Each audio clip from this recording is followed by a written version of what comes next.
Hello all, Ryan from Prof.Geaver here. I was not planning on making this video for at least a few more days. I was planning on scripting it out, but my feelings on it are so intense. So I've spent the last 91 hours playing Kai no Kiseki, the Trails of the World, the final Calvard game. And I beat it. I finished it. Now, obviously, this is going to be a little different than my thoughts on the Kuro no Kiseki 2 or Trails Through Daybreak 2, because this game just came out, so it hasn't been out with a full fan translation or machine translation for a period of time. So spoilers are much more sensitive with this. So I will be talking about spoilers pretty much throughout this entire video because it's so new. And before I get into the depths of it, I want to talk about how I play this game, because I understand that it's not as widespread, and it's currently only out on PS4 and PS5. So I bought a Japanese version of the PS5 game, because I have an account for that I also did with Daybreak 1. And I, at first, used my phone and used the Google Lens machine translation. I did that for about 20 or so hours, kind of just like getting the gist of conversations, and especially early on, there, like with a lot of things, you can get the gist of conversation based on a lot of context clues and based on very rudimentary translation. So I want to first state that I have not experienced the most complete version of this game for my experience, in the sense that I did go through with machine translation, so it's not going to be anything that like a localizer has touched. And I mean that in the sense of like, I'm taking that into consideration. Anything that I say is good or not good, I know it will be better when I experience it, when it's properly localized. I do not think of machine translation as a replacement for localization. So I just want to make that stance very clear very early on, because there's a very annoying faction of the fan base, very small but very vocal, that is anti-localization, and it's very annoying. So I am pro-localization. I'm going to be buying this game when it comes out over here in the West, but I wanted to avoid Twitter spoilers. So I did the Google Lens for the first chunk, but then I found, thanks to some people who were streaming it on YouTube, there is a program called Geminic, which had an overlay translation. And that is what I used for the rest of my playthrough. There were some annoying quirks with Geminic. I would say I liked it like 80% of the time. During the last 15 or so hours, the program just like stopped automatically translating until I like manually clicked my mouse on the screen. So like I did find a workaround for it, but for some reason it just stopped working the way that it was working for like 60 hours, and nothing that I could find online could fix it. So it still to this day is not working how it was originally working before. And I do have like the pro monthly plan. I don't need it fixed now since I finished the game, but just a word of warning, if you are going to go that route, that may happen with you. But when it was working really well. And I was able to functionally get through the game, and that also is because I've also played Daybreak 1 and Daybreak 2. So I'm familiar with its gameplay, I'm familiar with its systems, and I'm even familiar with the side mode. The Grim Garden is a new and enhanced version of the Martian Garden from Kuro 2.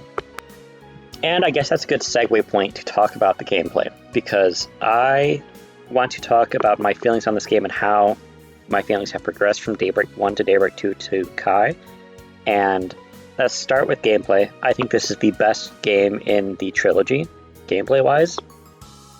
Like how Kuro 2 added the quick spell, or quick arts option to the field combat, and the EX chains and all of that fun stuff that make Kuro 2 better and like more fleshed out in gameplay.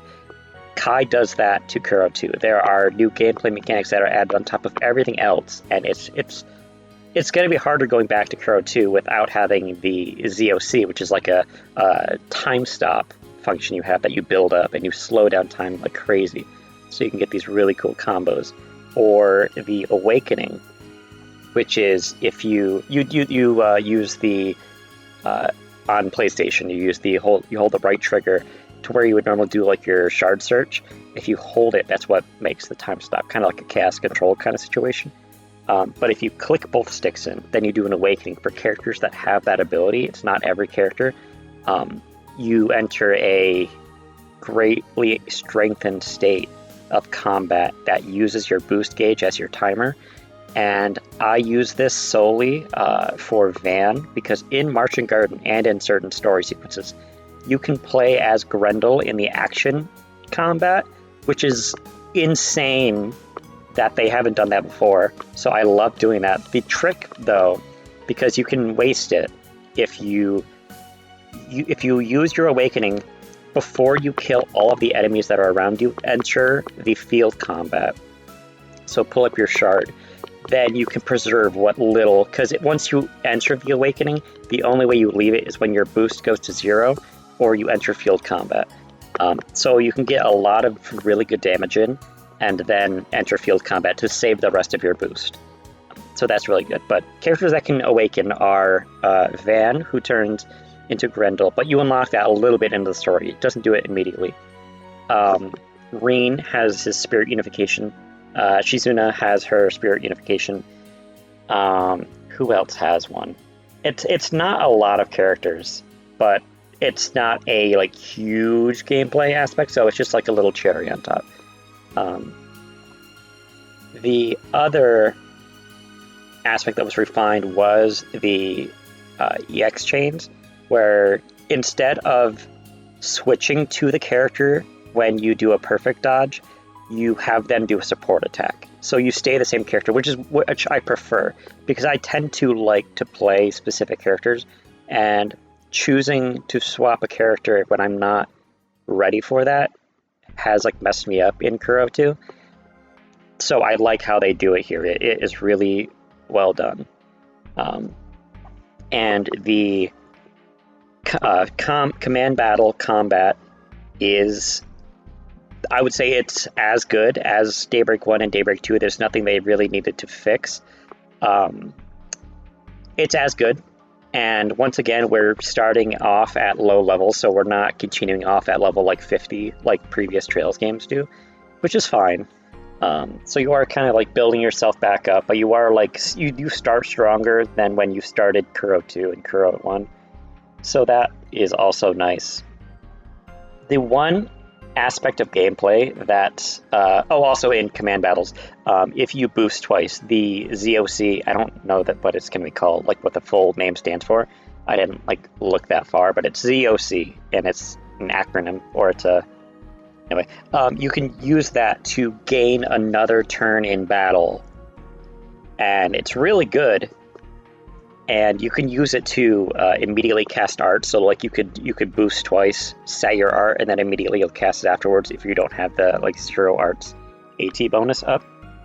So I really like that. The issue is I played on easy because I knew I was going in with a disadvantage with not fully understanding everything gameplay wise. Like I know enough to get my way around, and I can choose spells that are stronger than the last, but I was going in like with a little bit of a disadvantage, so I didn't want to like be stuck at a difficulty spike because of something that I didn't understand due to the language barrier. So I put it on easy, and even still, I felt this game was definitely tougher than Kuro 2 and Kuro 1 for different reasons.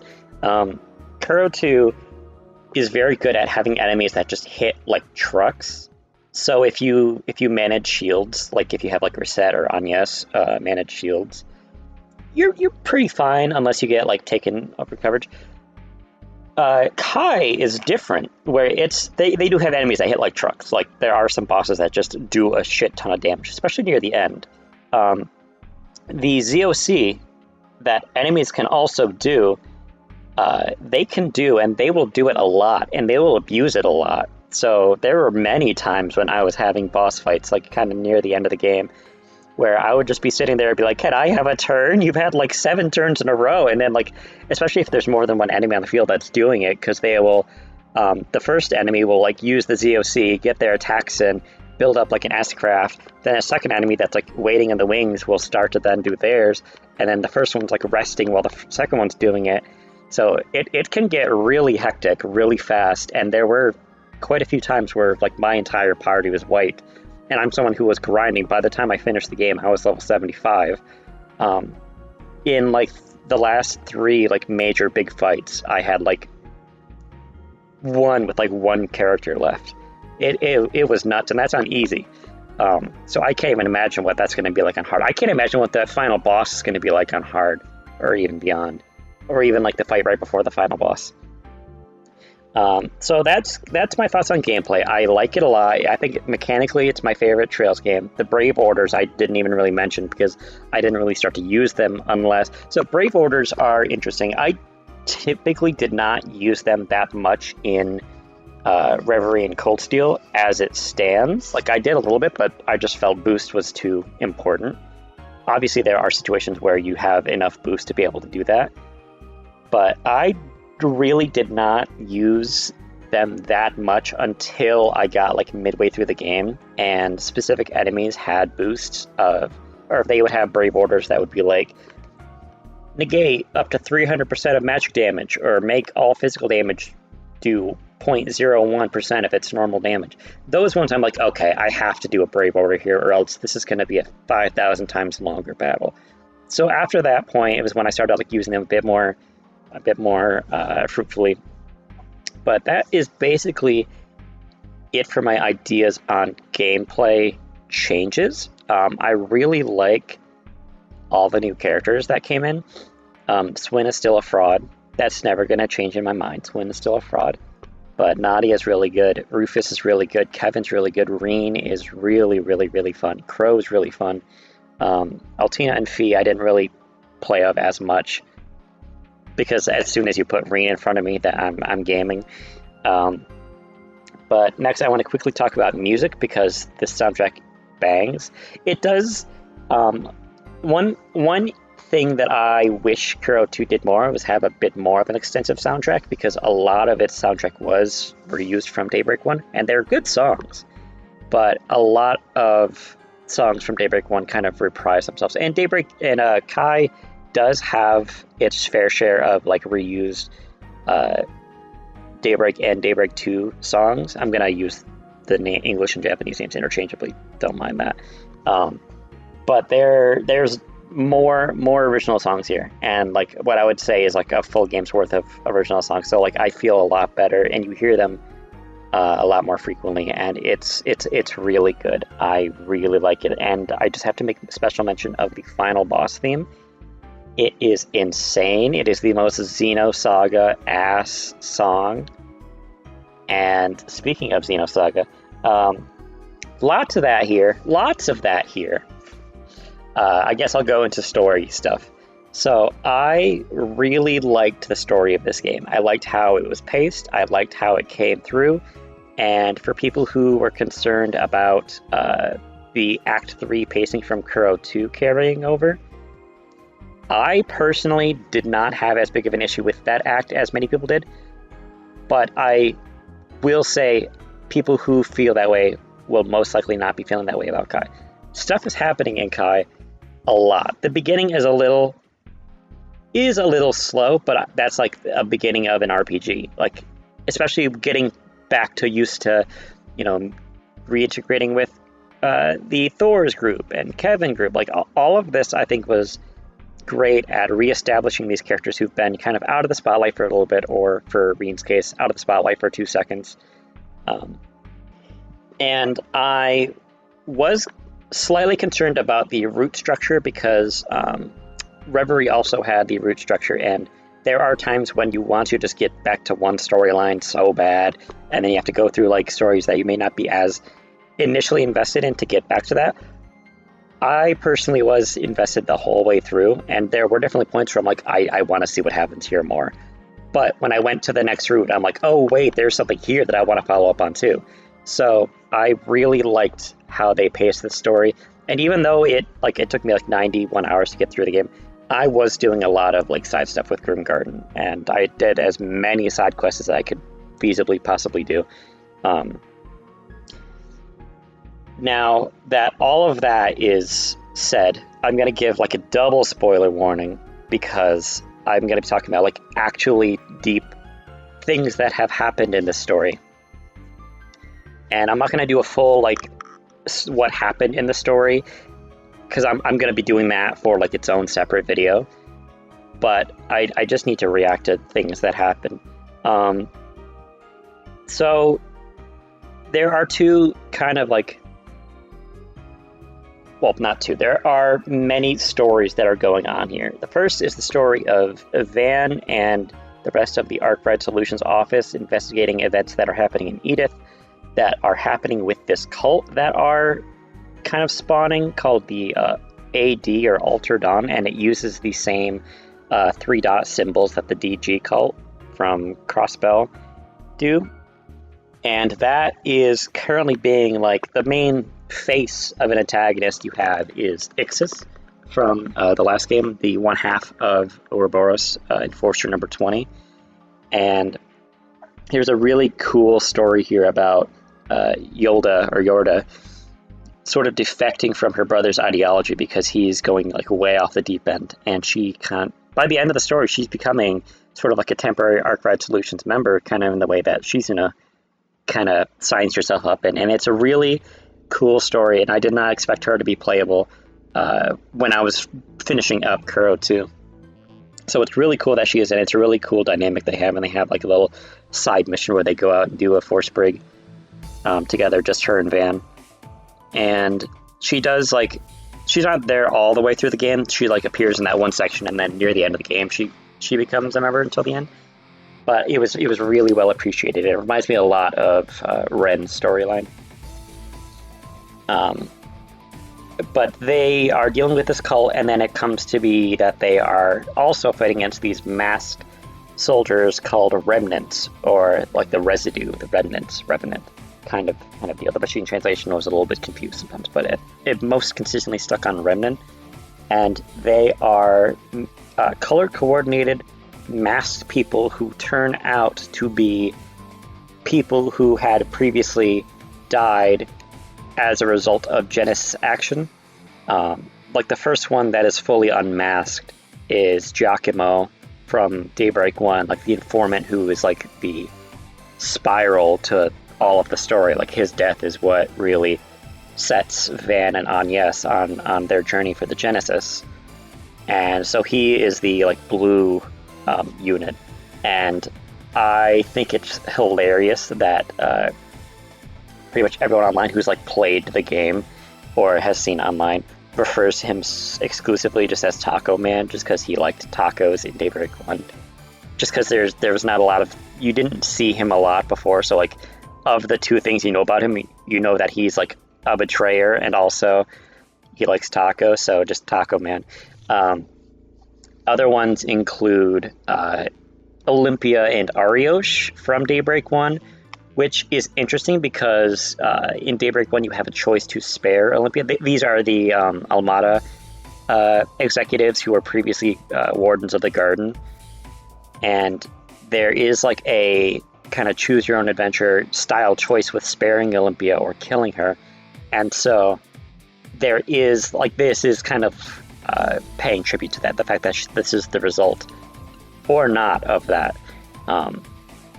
They don't get like officially revealed, like they don't get unmasked, but Olympia's one has her angel with her. So that by the time that shows, be like, oh, okay, it's Olympia, and this one's probably Arioch. I believe it's like turquoise one is Melchior. He's back. He always finds his way to come back, and normally I'd be like, again, but Melchior's performances are always great, so I'm glad to see him again. Surprised Dante is not one of them. The other ones So I had to get up the image real quick. The other ones, the red one is Ragun Khan. He is the original tyrant. So, like from Aaron's storyline in Longport, the person who 40 years ago inhabited the spirit of the tyrant. So he looks like an older Aaron. And my theory originally was these were alternate timeline versions of our main party. And so when he was unmasked and he was showing that, I'm like, oh shit, the theory's right. But no, he is not Aaron, but he is like the reason why Aaron had the tyrant possessing him 40 years ago, in a sort. The green one seemed to be like an older fairy. It's confirmed not to be Ida, because she does have a connection to fairy, but she was not fully unmasked. She was only like partially unmasked. Then we have a purple and okay, so Melchior is like a pink. My bad. I'm looking at them now. Melchior is pink. Taco Guy is blue. The alt timeline fairy is green. Original tyrant is red. Arioch is like a brown. And Olympia is like a lighter pink to Melchior, like more rose pink. Then we have a purple and like the turquoise one. The purple is Ulgar Atkinson, and the turquoise one is Aramis Gainsborough. And these were both revolution leaders who were in Calivard's past. They were with August and with Sheena Dirk, who like led the Calivardian revolution. And a lot of that stuff was talked about in Kuro too, because August was brought back and was like the central villain up to a point until Dingo came back as the shard replicate. And so we have the other two here, and there was speculation that the last one, the yellow, was Agnes's mom. I disagree. I think that this last one is Sheena Dirk herself, because she has had a lot of relevance in the building of this last story. And it makes sense with Ulgar and Aramis being here, and then August obviously being taken care of last time. It makes sense that Sheena would be here. So that is like largely what Van's storyline is dealing with until the end. Reen and Crow and Toa and Fee and Altina are investigating the city of Basel until they are invited to the university observatory. And there's a really fucking cool scene where Cold Steel 4's alternate ending is brought up because they're looking through this telescope. Reen and Crow specifically see that the sky is fake. Like the telescope is projecting fake video of a normal sky to everyone else. But because in another timeline they saw the beyond, or the edge of the earth, they now see that here. And it's such a really cool scene. So it's like you diving deeper into why is this happening? On the same hand, Kevin and the picnic crew are in Tharbad, and they're digging deeper into the mystery surrounding Tharbad's water restoration, because Dr. LaToya Hamilton, one of the three disciples of Epstein, had solved the water crisis like 20 years ago. And nobody really knows the details of how that happened. They just kind of, accept it because they're not going to turn down water. Like, it saved this city. It made it a booming entertainment space. So it turns out Kevin is like on hire from the church to figure out what's going on with Dr. Hamilton and like kill her. And I really like the dynamic that Kevin has with Swin and Nadia, because they're on their strict, like, we're not killing anybody mission, but we want to figure out what's going on. So that's a really cool dynamic. I really love Kevin in this game because he's grown from his last appearance, but he's also like regressed a bit. Like, he does not have Reese with him because he wants to like protect her from this part of his job that he no longer is doing because he wants to punish himself, but he thinks is for the greater good, but he wants to spare her from that. So it's because he just have to like regress to his more heretic hunter tendencies. And he talks about Reese a lot, but also is like very hesitant to talk about Reese because he knows that it's not what she would want. So I definitely think she's coming back next game, which is exciting because I was sad she wasn't going to appear in this one. But his arc is really good, and it comes to terms much in the way that Reen's route is that Dr. Hamilton is up to some fishy shit, and that fishy shit for Tharbad was she constructed alternate Genesis units that she used to connect to a point in the future. 20 years ago, she connected to a point in the future to take the water from the future to bring to the past, and that's where the water came from. So obviously there's like, this is a huge like sin against the god. Like, you can't do that because when you get to that time, you're going to lose all that water because obviously that's been thought of, because the whole thing every story arc leads to is a plan to assault the Septarian of Time, which is finally revealed. It's been theorized about, and I was even talking about how I thought that Kuro no Kiseki was like a little bit of a wordplay of Kuro no Kiseki, because the way you would say Chrono, as in like time, is very similar to Kuro no Kiseki. So time was obviously the most theorized Septarian to appear, and it's on the edge of space. It's called Leegyarn's box, and it's the box that's on the fucking front cover of the game, and they got me there with that.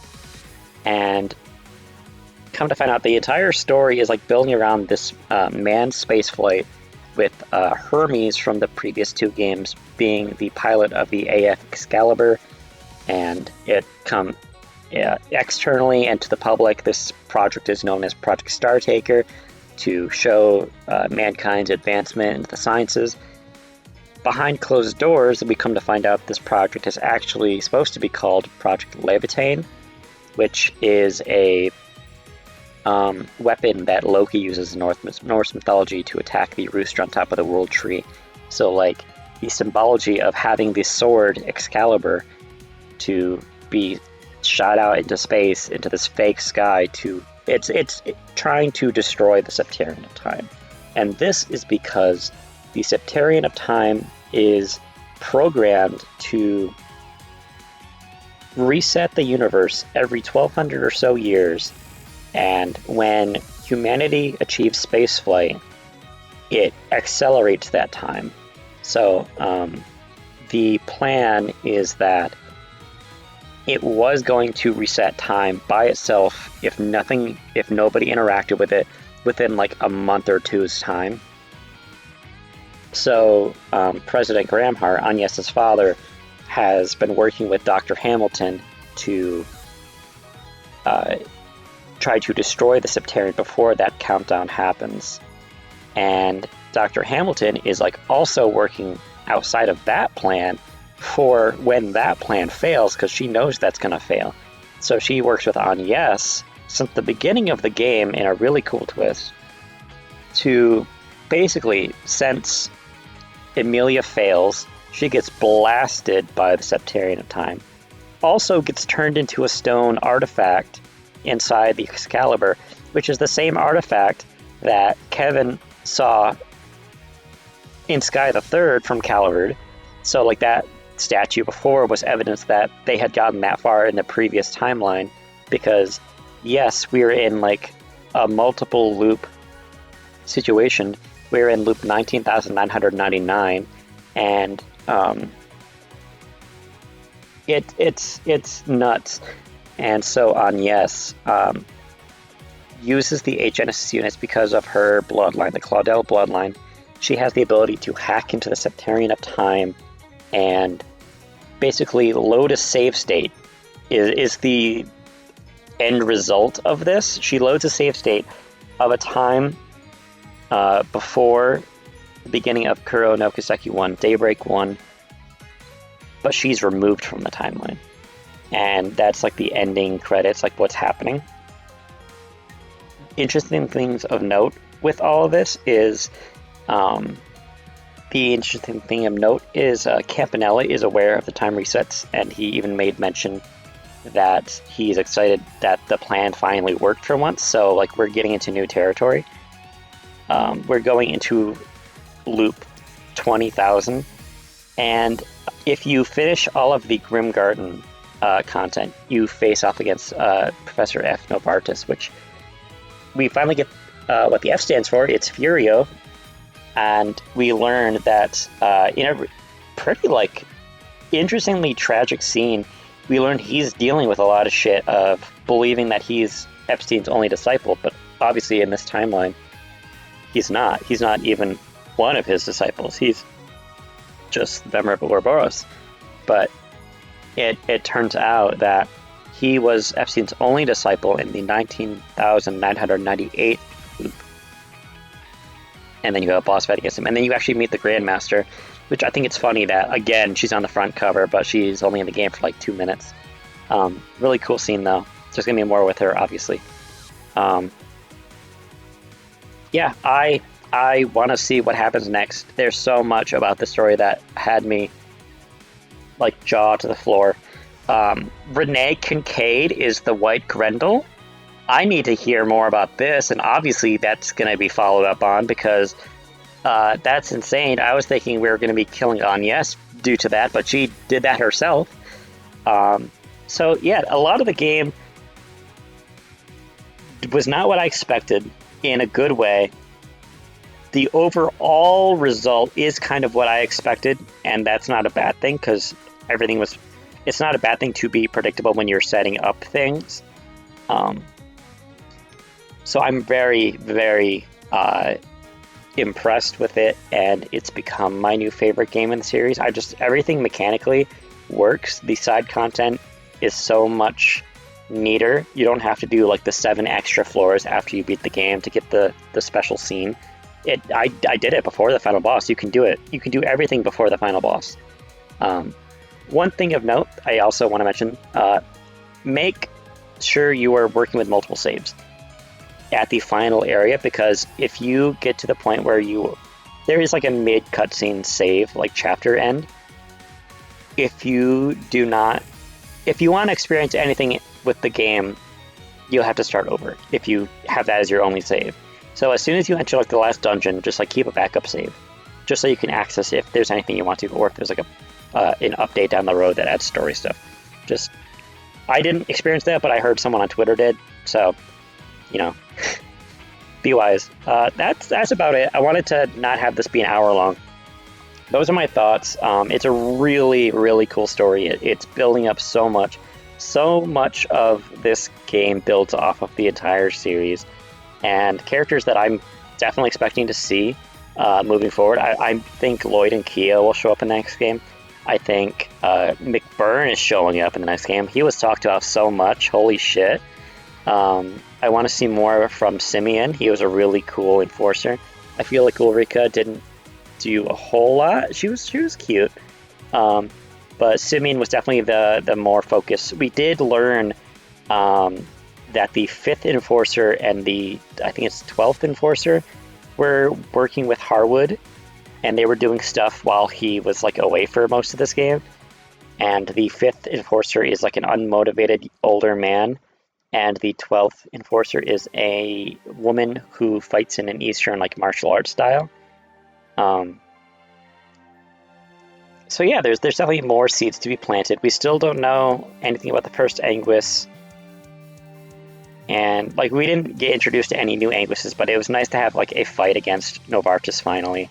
It was nice to Harwood is a guest. So we have like a pseudo-playable Anguis for the first time, which is really cool. Well, okay, yeah, McBurn's in the Porsche. So yeah, a pseudo-playable Anguis for the first time. And then we finally have the boss against Novartis. So lots of big steps were made. And for people who are upset that Hero 2 didn't move the global plot forward, we'll like this game. We'll like this game definitely. It is a Cold Steel 3 situation. A lot of people thought this was going to be the final Caliber game. There is going to be another game starring Van. So we are getting a Kai 2 or whatever it's going to be called. I'm fine with that. I love these games. I love seeing them, and I love being in the hype cycle. So if we get more games, I'm down for it. And the story fits. So that's going to be it for me today. I am so excited for this game to come out. I'm excited for Daybreak 2 to come out in English. And yeah, if you have any comments, questions, concerns, let me know down below and I can try to answer them best I can.